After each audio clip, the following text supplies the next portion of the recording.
민수기 12장 4절에서 10절 말씀을 통해서 내 온 집에 충성함이라는 제목으로 하나님 말씀을 함께 나누겠습니다. 여러분, 새해가 되면 주고받는 인사, 가장 많이 하는 인사가 뭡니까? 새해 복 많이 받으세요. 세상 사람들도 이렇게 복을 좋아합니다. 세상 사람만 그런 건 아니죠. 예수를 믿는 사람들도 복을 좋아합니다. 성경에 많은 사람들이 부유하게 살기를 원해요. 부자가 되고 싶어 합니다. 근데 그 부자는 이런 말을 하죠. 하늘이 낸다. 하나님이 만들어 주시는 거죠. 성경은 복의 근원이 누구시다 라고 말합니까? 하나님이시죠. 찬송가에도 있잖아요. 복의 근원 강림하사 찬송하게 하소서. 복의 근원이 하나님이십니다. 그래서 잠언 10장 22절 보면 여호와께서 주시는 복은 사람을 부하게 하고 근심을 겸하여 주지 아니하시느니라. 여러분, 이 말씀을 믿으세요? 믿으셔야 돼요. 왜? 성경의 말씀이기 때문에. 다시 한번 제가 읽어볼게요. 여호와께서 주시는 복은 사람을 뭐하게 해요? 부하게 하고. 여호와께서 주시는 복은 사람을 어떻게 한다고요? 부하게 하고. 그 부자는 누가 내는 거예요? 하나님이 내는 거 맞죠? 그 다음에 근심을 겸하여 주지 아니하시느니라. 그래서 성경은 한나가 사무엘을 낳은 다음에 고백했던 유명한 기도의 내용 가운데 이런 내용이 있죠. 여호와는 부하기도 하시고 가난하기도 하시고 음부에 올리기도 하시고 내리기도 하시고 여호와는 죽이기도 하시고 살리기도 하신다. 이게 한나가 사무엘을 낳고 하나님 앞에 고백하여 올려드린 시예요. 그러니까 하나님이 주시는 복이 사람을 부하게 한다. 그리고 성경에 이렇게 하면 가난하게 된다는 말도 우리에게 보여주고 있어요. 잠언 21장 17절 연락을 좋아하는 자는 가난하게 되고 술과 기름을 좋아하는 자는 부하게 되지 못하느니라. 연락이 무엇입니까? 잔치 벌이고 즐기는 거잖아요. 근데 이 현대어 성경으로 제가 이 말씀을 보고 더 와닿았어요. 잠언 21장 17절을 현대어 성경으로 볼게요. 날마다 향락에 빠져 헤매는 이들은 주머니에 돈이 남아날 리 없고 허구한 날 술만 마시며 사치스럽게 살아가는 이들이 부자가 되는 것은 하늘의 별 따기. 이 성경이 틀린 말이 하나도 없어요. 향락에 빠져 사는 사람들은 주머니에 돈이 남아날 리가 없다. 이거 가난하게 된다는 거 아니에요? 그리고 허구한 날 술 마시고 사치스럽게 사는 이들은 부자가 되는 게 하늘의 별 따기. 하늘의 별 따는 거 어렵죠. 부자가 절대로 될 수 없다는 말이에요. 전도서 5장 19절 또한 어떤 사람에게든지 하나님이 재물과 부요를 그에게 주사 능히 누리게 하시며 제 몫을 받아 수고함으로 즐거워하게 하신 것은 하나님의 선물이라. 여기도 보면 하나님이 재물과 부요를 주신다. 누가 주신다고요? 하나님이 주셔야 되는 거예요. 그래서 며칠 전에 이한희 씨인가 유튜브에 짤이 이렇게 나왔는데 뭐 상을 받았는데 수상 소감 얘기하는 게 있더라고요. 근데 앞부분에 이렇게 소개했어요. 내 삶의 생사화복을 주관하시는 하나님. 뭐라고요? 내 삶의 생사화복 누가 주관하신대요? 사람이 살고 죽는 거, 화를 누리고 화를 받고 복을 누리는 거, 그게 다 어디서 난다고요? 하나님 손 안에서 난다고.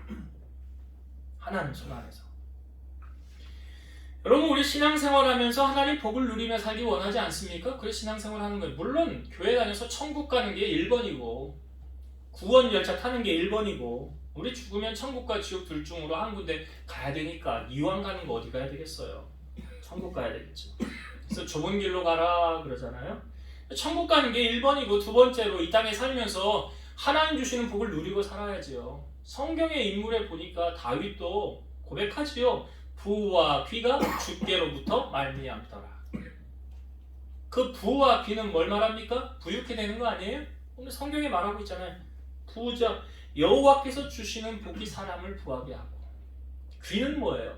귀한 자리, 높은 자리에 올리는 것도 누가 한다고요? 그럼 하나님이 올리기도 하시고 내리기도 하시고 하나님이 하시는 거예요. 오늘 본문이 우리가 신앙생활하면서 복을 받는 비결을 알려주고 있어요, 여러분. 본문의 내용은 이렇습니다. 모세가 구스 여자를 취했어요. 구스는 에티오피아 지역의 여인을 말하는 건데, 이 구스라는 사람이 제일 처음 등장한 단어가 어디냐면 이 노아에게 세 아들이 있었죠. 노아에게 세 아들, 셈과 함과 야벳. 그러니까 노아의 방주에 들어간 사람이 총 8명인데 노아와 노아의 아내, 세 아들, 세 며느리 해서 8명이에요. 이 구스라는 사람은 노아의 아들 가운데 함의 아들이에요. 함의 아들. 애굽의 남쪽에 위치해서 살았는데 노아의 홍수가 끝난 뒤에 노아가 포도나무를 심고 포도 농사를 지었어요. 근데 노아가 하루는 포도주를 먹고 마시고 취해서 자기 장막 안에서 벗고 잠이 들었어요. 근데 이 사실을 가장 먼저 본 사람이 누구냐면 노아의 아들 중에 한 사람인 함이에요. 함이 가장 먼저 봤어요.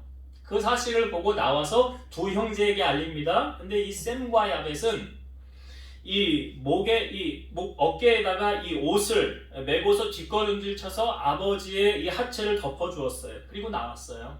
그리고 노아가 술이 깨어서 작은 아들 함이 자기에게 행한 일을 알고 노아가 이렇게 말을 합니다. 가나안은 누구냐면 함의 아들이에요. 가나안은 저주를 받아 그의 형제의 종들의 종이 되기를 원하노라. 셈의 하나님 여호와를 찬송하리로다. 가나안은 셈의 종이 되고 하나님이 야벳을 창대하게 하사 셈의 장막에 거하게 하시고 가나안은 그의 종이 되게 하시기를 원하노라. 그러니까 노아가 잠이 깨어서 두 자녀는 축복을 했어요. 셈과 야벳은 축복을 했어요. 그런데 함의 자녀들을 향하여는 축복하지 않았어요. 우리가 지금 이 땅 위에 세 인종이 살죠. 흑인종, 백인종, 황인종 이렇게 살죠. 그런데 함의 자손들이 흑인종이에요. 그러니까 지금 구스 여자를 모세가 취하였다라는 것은 흑인 여인을 이제 취한 사건을 보여주고 있는 거예요. 그래서 이 일로 말미암아 모세의 누나 미리암과 모세의 형인 아론이 모세를 비방합니다. 이렇게 비방을 했어요. 성경을 한번 봅시다. 12장 2절. 자, 민수기 12장 2절. 그들이 이르되, 그들이 누구예요? 자, 아론과 미리암이에요. 그들이 이르되 여호와께서 모세와만 말씀하셨느냐 우리와도 말씀하지 아니하셨느냐 하매 여호와께서 이 말을 들으셨더라. 자, 이들이 하는 말이 여호와께서 모세와만 말씀하셨느냐 우리와도 말씀했다 라는 말을 하나님이 들으셨더라. 그러니까 이게 무슨 말이냐면 비꼬는 말이에요. 모세를 비꼬는 말이에요. 야, 하나님이 네 하나님만 되냐? 네 하나님도 된다. 야, 하나님이 너에게만 응답하시냐? 우리에게도 응답하신다. 이런 말이에요. 근데 이 모세, 그 다음 모세를 소개할 때, 자, 12장 3절의 말씀 보면, 이 사람 모세는 온유함이 지면의 모든 사람보다 더하더라. 이 사람 모세는 온유함이 지면의 모든 사람보다 더하더라. 이 온유함이 뭐냐? 온유함이 성격이나 태도가 온화하고 부드럽다라는 게 온유래요. 성격이나 태도가 온화하고 부드럽다. 그러니까 막 화나게 해가지고 울컥울컥 해가지고 지금 모세 자존심 상하게 만들고 기분 나쁘게 만들었다고 막 울그락불그락하고 자기 미천을 다 드러내면 믿음의 심지가 얕은 거잖아요. 근데 전혀 모세가 그렇지 않았더라. 그 카드를 하는 사람들, 도박을 하는 사람들이 도박을 잘하기 위해서는 뭘 잘해야 됩니까? 자기의 얼굴을 숨겨야 돼요. 상대방에게. 내가 지금 좋은 걸 들었는지 나쁜 걸 들었는지 알려지면 안 되잖아요. 얼굴에 다 드러나면 안 되는 거 아닙니까? 만약 다 드러나면 그 사람은 하면 안 돼요. 돈 다 잃어요. 딱 들어왔을 때 좋은 게 들어오니까 웃고 나쁜 게 들어오니까 찡그리고 하면 상대방에게 표를 다 읽히기 때문에 그 사람은 그거 하면 돈 다 잃어요. 그렇게 하면 안 돼요, 그런 사람. 그러니까 지금 뭘 말하냐면 모세의 온유함을 우리에게 소개하고 있다는 것은 모세가 이러한 일로 말미암아 자기의 마음을 다 드러내지 않았다는 거죠. 자기가 지금 어떤 상태인지 드러내지 않았다는 거예요. 근데 야고보서 말씀에 보면 우리에게 하여금 믿음의 시련이 인내를 만들어낸다라고 말하고 인내를 온전히 이루래요. 왜? 이유가 뭐냐? 너희로 온전하고 구비하여 조금 더 부족함이 없게 하려 함이라 그래요. 하나님의 사람으로 하나님이 사용하시려고 한다면 뭘 이루어야 되는 거예요? 인내를 이루어야 되는 거예요. 왜요? 하나님이 조금 더 부족함 없게 쓰시려고 하기 위해서. 모세는 지금 형과 누나가 자기를 비방했어요. 그런데 이 문제를 모세는 어떤 방식으로 해결해 나아가느냐? 형과 누나를 향하여 대항하지 않죠. 뭐라고 말하지 않아요. 그리고 그는 하나님께 이 문제를 맡기는 거예요. 하나님께 맡겼어요. 모세가 원하는 건 무엇입니까? 교통정리는 내가 하는 게 아니야. 누가 하시는 거야? 하나님께서 해주실 거야. 자, 바로 하나님께서 교통정리 어떻게 하시는가 봅시다. 자, 오늘 우리가 읽은 부분인데요. 다시 한번 보도록 할게요. 자, 12장 4절부터 제가 쭉 볼게요. 여호와께서 갑자기 모세와 아론과 미리암에게 이르시되 너희 세 사람은 회막으로 나오라 하시니 그 세 사람이 나아가면, 회막은 이제 이스라엘 백성들이 지금으로 말하면 성전과 같은 거 아닙니까? 이동하는 교회와 똑같은 거죠. 교회로 나오라, 성전으로 나오는 거예요. 5절. 여호와께서 구름 기둥 가운데로부터 강림하사 장막문에 서시고 아론과 미리암을 부르시는지라 그 두 사람이 나아가며 이르시되 내 말을 들으라. 너희 중에 선지자가 있으면 나 여호와가 환상으로 나를 그에게 알리기도 하고 꿈으로 그와 말하기도 하거니와 내 종 모세와는 그렇지 아니하니 그는 내 온 집에 충성함이라. 그와는 모세와는 내가 대면하여 명백히 말하고 은밀한 말로 하지 아니하며 그는 또 여호와의 형상을 보거늘 너희가 어찌하여 내 종 모세 비방하기를 두려워하지 아니하느냐. 그 말씀을 하시고 자 여호와께서 그들을 향하여 진노하시고 떠나심에 구름이 장막 위에서 떠나갔고 미리암은 나병에 걸려 눈과 같더라. 아론이 미리암을 본즉 나병에 걸렸는지라. 자, 하나님이 나타나셔서 모세를 향하여 비방했던 아론과 미리암을 향하여 하나님 말씀하시죠. 야, 내가 뭐 선지자가 있으면 환상으로 보이기도 하고 꿈으로 알리기도 하지만 모세하고는 그렇지 않아. 모세는 나하고 대면하여 명백히 말한다, 대화한다, 은밀한 말로 하지 않는다. 그러면서 너희가 어찌 내 종 모세 비방하기를 두려워하지 아니하느냐. 이 말씀을 하시고 하나님이 가셨는데 미리암에게 나병이 걸렸더라.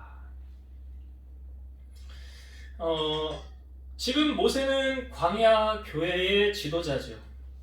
목회자예요. 광야 교회로 따지면 모세가 목회자예요. 하나님께서는 목회자에게 축복권과 저주권을 주십니다.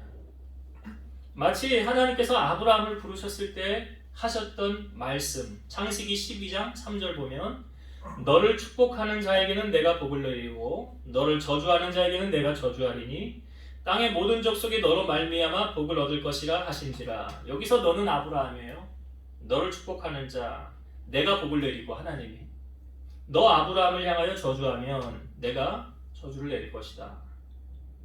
여기 이 말씀을 창세기 12장 3절에 광야 교회로 해서 모세로 적용을 한번 해보면 모세야 너를 축복하는 자는 내가 복을 내릴 거야. 모세야 너를 저주하는 자는 내가 저주할 거야. 그렇다면 오늘날의 교회로 적용을 하면 세운 목회자 있을 거 아니에요. 야, 남현준 목사, 너를 축복하는 자는 내가 축복해 줄 거야. 너를 저주하는 사람은 내가 저주할 거야. 여러분 공교롭게도요, 이 아론이라는 사람은 모세의 형이지만 아론은 모세의 편에 섰던 적이 있었죠. 그건 언제였습니까? 아말렉과 전쟁할 때. 모세가 손을 들면 이스라엘이 이기고 손을 내리면 우리가 지더라. 그러니까 모세를 앉혀놓고 옆에서 아론과 홀이 붙잡았죠. 모세의 손이 안 내려와서 전쟁에서 승리했어요. 그것으로 그런 것도 있지만 그 아론의 손자 비느하스가 하나님께로부터 인정을 받은 것도 있죠. 그래서 이 아론은 대제사장이 되었고 아론의 후손들이 제사장의 반열을 하나님이 세워주셨어요. 하나님 축복을 누렸다는 사실이에요. 성경에 보면 수넴 여인이라는 여인이 있었어요. 엘리사가 지나갈 때마다 강권해서 자기 집에 들어와 음식을 먹도록 강권해서 청했어요. 근데 사람이 싫으면 가기 싫어요. 근데 강권해서 지극정성으로 섬겼다는 거 아닙니까? 그래서 이 남편에게 우리에게 지나가는 이 선지자는 하나님의 사람인데 우리가 방을 하나 만들어 줍시다. 담 위에 방을 하나 만들고 거기다가 침대를 놓고 책상을 놓고 지나갈 때마다 쉬어가게 합시다.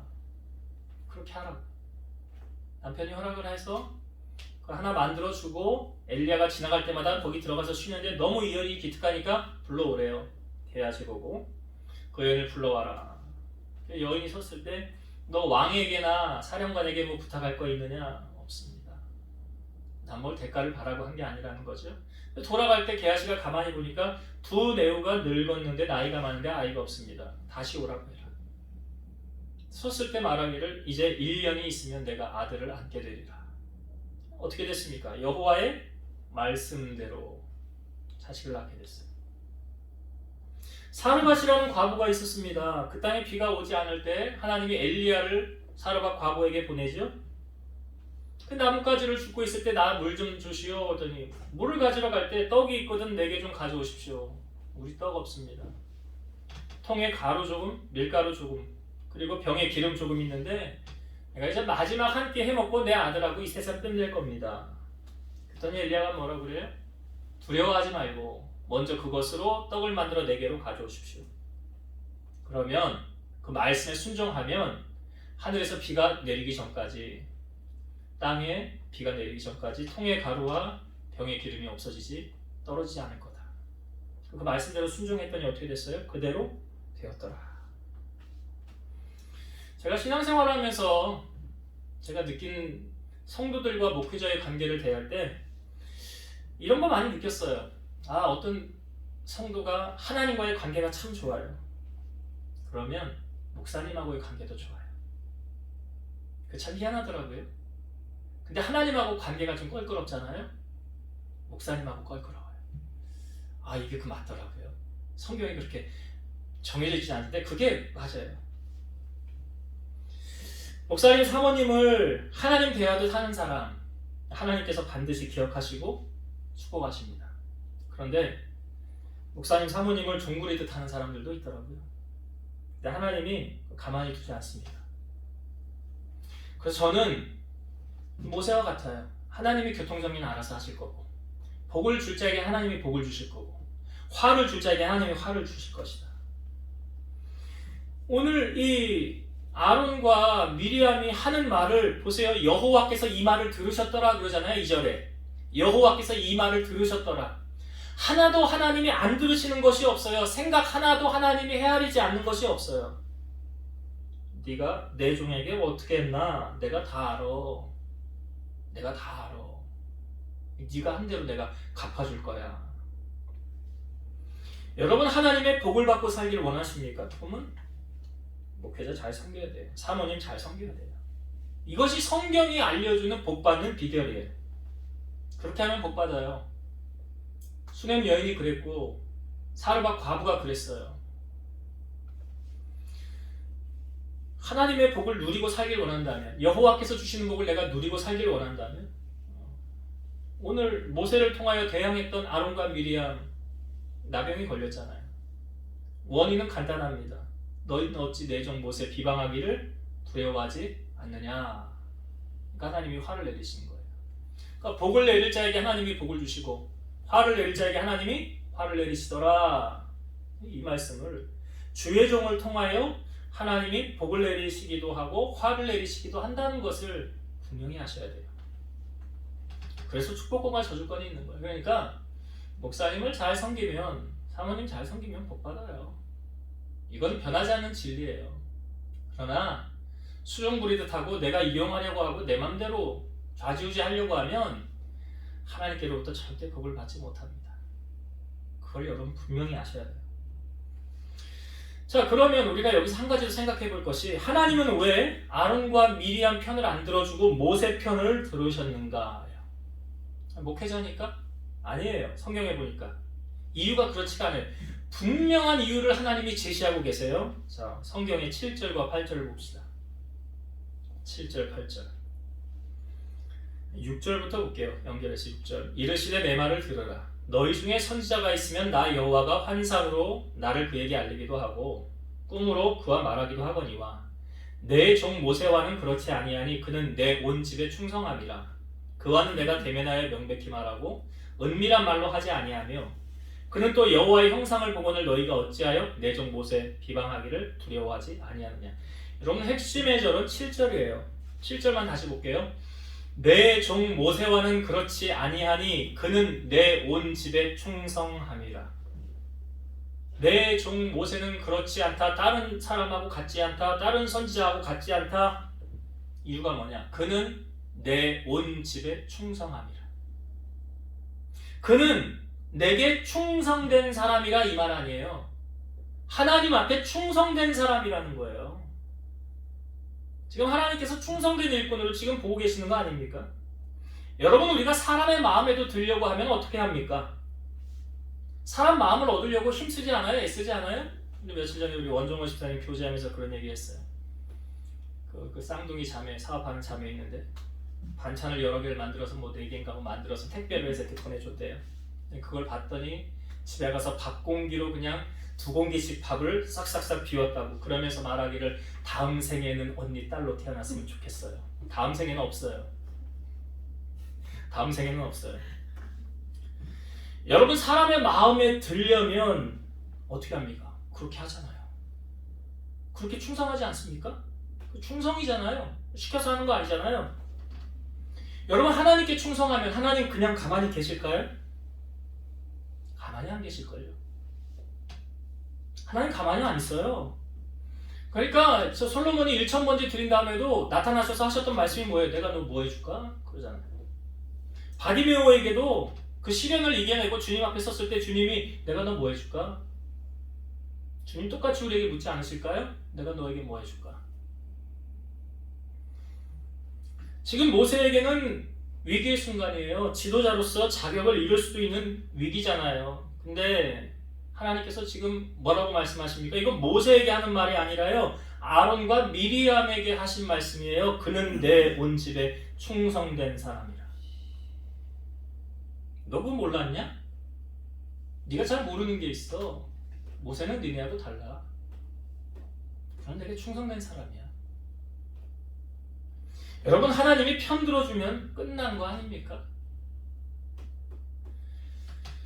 출애굽 당시에 20세 이상으로 그 약속의 땅 가나안에 들어간 사람은 2명밖에 없어요. 아시죠? 여호수아와 갈렙. 그런데 그 40년 광야를 지나고 약속의 땅 가나안에 들어갔을 때에 그 갈렙이 헤브론이라는 성읍을, 이제 당시 지도자가 여호수아니까 헤브론을 내가 갖겠습니다 라고 말을 할 때에 과거 이야기를 꺼내서 합니다. 제 성경을 읽어볼게요. 여호수아 14장 7에서 9절. 내 나이 40세에 여호와의 종 모세가 가데스 바네아에서 나를 보내어 이 땅을 정탐하게 하였으므로 내가 성실한 마음으로 그에게 보고하였고 나와 함께 올라갔던 내 형제들은, 그 10명의 악평한 사람들이요, 내 형제들은 백성의 간담을 높게 하였으나 나는 내 하나님 여호와께 충성하였으므로 그날에 모세가 맹세하여 이르되 네가 내 하나님 여호와께 충성하였은즉 내 발로 밟는 땅은 영원히 너와 내 자손의 기업이 되리라 하였나이다. 자, 보고를 할 때 갈렙이 어떤 마음으로 보고했대요? 나는 내 하나님 여호와께 뭐 했다? 충성하였으므로. 그 약속의 땅을 보고 오면서도 어떤 마음으로 보고 왔느냐? 하나님께 충성하는 마음으로 했다는 거예요. 그러니까 모세가 인정하잖아요. 뭐라고 말합니까? 모세는 광야부의 지도자 아니에요? 그 지도자가 갈렙을 향하여 네가 네 하나님 여호와께 충성하였은즉. 모세가 맹세하면서 말하는 거예요. 그러니까 목회자가 성도들을 보면 저 사람이 여호와께 충성하는가 안 하는가 모를 것 같아요? 알지요. 왜 몰라요? 모세가 지금 알잖아요. 너 하나님한테 충성하고 있구나. 고린도전서 4장 1절과 2절 사람이 마땅히 우리를 그리스도의 일꾼이요 하나님의 비밀을 맡은 자로 여길지어다. 그리고 맡은 자들에게 구할 것은 충성이니라. 사람이 마땅히 우리를 그리스도의 일꾼 하나님의 비밀을 맡은 자로 여기는데 그 맡은 자들이 구할 것이 뭐냐? 충성이라. 여러분 달란트 비유 잘 아시죠? 주인이 어디 갈 때 종들 3명에게 1달란트, 2달란트, 5달란트를 주고 갔어요. 나중에 주인이 왔어요. 결산을 보는 거예요. 2달란트, 5달란트 받은 자에게는 주인이 이렇게 얘기했어요. 착하고 충성된 종아, 네가 작은 일에 충성하였음에 내가 많은 것을 내게 맡기리니 내 주인의 즐거움에 참여할지어다. 착하고 충성된 종아. 근데 1달란트 받은 사람에게는 이 사람 어떻게 했어요? 땅속에 묻어놨다 가져왔죠? 주인이 말합니다.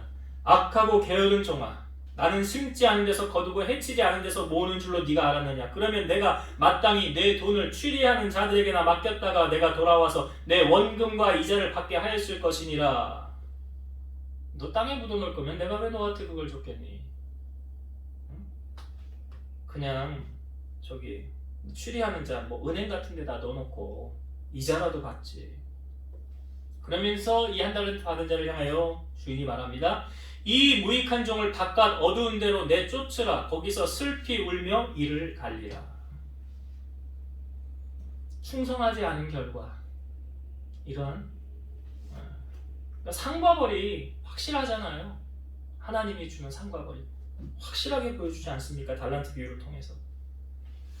그러니까 오늘 모세를 향하여 하나님은 왜 모세 편 들었는가? 하나님께 충성돼. 다른 거 아니었어요. 하나님께 충성하세요, 여러분. 사람에게 충성하려고 하지 마시고 하나님 마음 기쁘시게 해보세요. 성경이 뭘 말합니까? 여호와를 기뻐하라. 그리하면 네 마음 소원 이루어질 거야. 그러잖아요. 이제 말씀을 정리하고 마치겠습니다. 여러분 그 민수기 12장은 제가 그 다음 주에도 이제 뒷부분에 있는 말씀을 한 번 더 나누려고 그러는데요. 광야 교회에 하나님께서 어떻게 개입하고 계시는가를 분명하게 보여주고 있는 거죠. 그래서 하나님의 축복은 주의 종을 통해서, 하나님의 종을 통해서, 하나님의 사자 목사님들을 통해서 하나님이 약속하신 거예요. 목회자 잘 섬겨봐라, 내가 축복하지. 그러나 네가 목회자를 네 종부리도 부려봐라, 내가 너에게 어떻게 갚는가. 근데 축복하는 자를 축복하고 저주하는 자를 저주하신다. 제가 보니까 목회자 잘 섬겨서 복을 못 받는 사람이 없더라고요. 정말 보니까 하나님이 그렇게 갚으시는구나 라는 걸 보여주셨어요. 또 한 가지, 지금 하나님께서 아론과 미리암 편 들지 아니하시고 모세 편을 들은 이유는 충성한, 하나님께 충성한 자, 하나님께 충성한 자. 우리는 하나님 앞에서 어떤 평가를 받을까요? 하나님 앞에서의 평가 참 중요하지 않을까요? 야, 쟤는 안 돼. 쟤 자기밖에 모르더라. 지 새끼밖에 몰라. 그리고 내일은 신경도 안 쓰더라. 그러면 하나님 그 사람 복을 받지 못하죠. 그럼 우리가 신앙생활하면서 모범이 되고 저 사람처럼 예수 믿어야 되는데, 저 사람이 행한 것처럼 나도 저렇게 좀 행해야 되는데, 저 사람이 기도제단 쌓는 것처럼 나도 저렇게 기도를 좀 해야 되는데, 이런 선한 영향력을 줄 수 있는 믿음의 일꾼, 충성된 일꾼이 되셔서 하나님의 은혜, 하나님의 축복을 누리는 주인공이 되시기를 주의 이름으로 축원드립니다. 기도하시겠습니다. 살아계신 하나님, 생사화복이 하나님의 손안에 있습니다. 인간이 결정하는 것이 아니었습니다. 하나님의 복은 하나님의 종들을 통해서 흘러 전해지는 것을 우리에게 보여주셨습니다. 너를 축복하는 자를 내가 축복하고 너를 저주하는 자를 내가 저주하리라. 하나님이 다 보고 들으십니다. 그래서 우리가 사랑하는 성도들이 지혜로운 자들 되게 하셔서 하나님의 축복을 누리는 편에 속한 자들 되게 하시고, 하나님께서 왜 아론과 미리암 편 들지 아니하시고 모세의 편을 들으셨는가? 하나님께 충성된 일꾼이었습니다. 하나님은 하나님의 일에 충성된 사람을 그냥 가만히 보고 계시지 않습니다. 위기의 순간 도와주시고, 어려움이 닥쳤을 때 하나님 손을 내밀어서 구원해 주시고 쓸 것을 채워주시며 각양 좋은 것들로 하나님 공급하여 주시는 줄로 믿사오니 이런 하나님의 복을 누리는 우리 성도들이 다 되게 하여 주옵소서. 이제는 우리를 모든 죄악 가운데서 구속하신 예수 그리스도의 은혜와 하나님의 사랑하심과 성령님의 내주, 교통, 인도, 역사 충만케 하심이 사랑하는 성도들 머리 위에, 너들의 가정 위에, 이 재단과 나라와 민족 위에 이제로부터 영원토록 함께 있을지어다. 아멘.